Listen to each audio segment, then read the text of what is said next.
ஹாய்ப்பா, எல்லாம் என்ன பண்ணிட்டு இருக்கீங்க? சமைச்சிட்டீங்களா? சாப்பிட்டீங்களா? சாப்பிட்டுருந்தா கமெண்ட்ல சொல்லுங்க. வாங்க இன்னைக்கு அம்மா வீட்டில் என்ன சாப்பாடுன்னு பார்க்கலாம். பாருங்க, சுட சுட ஆவி பறக்க சாப்பாடு தயாரா இருக்கிறது. தட்டில் அப்படியே போட்டுக்கலாம் 2 கரண்டி. பாருங்க, சூடாக இருக்குது சாப்பாடு.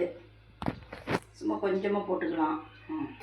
இங்கே பாருங்க, இது அகத்திக்கீரை பொரியல் இன்னைக்கு அமாவாசை இல்லைல்ல, அதனால் அகத்திக்கீரை கிடச்சிச்சு, அதை பொரியல் பண்ணியிருக்கேன். இங்கே பாருங்க, பாயாசம் வச்சேன், பால் பாயாசம் வச்சுருக்கேன்.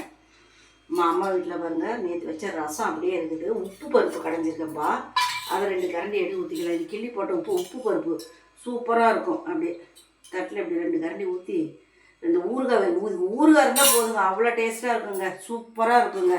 இங்கே பாருங்க, அப்பளத்தை எடுத்து 2 எடுத்து இப்படி வச்சிடலாம். இன்னைக்கு அம்மா வீட்டில் இவ்வளோதான் சாப்பாடு. வாங்க சாப்பிட்லாம். இன்னைக்கு திரும்ப நாள் உள்ளவங்களுக்கு வாழ்த்து தெரிவிச்சுக்கிறேன். பாய்.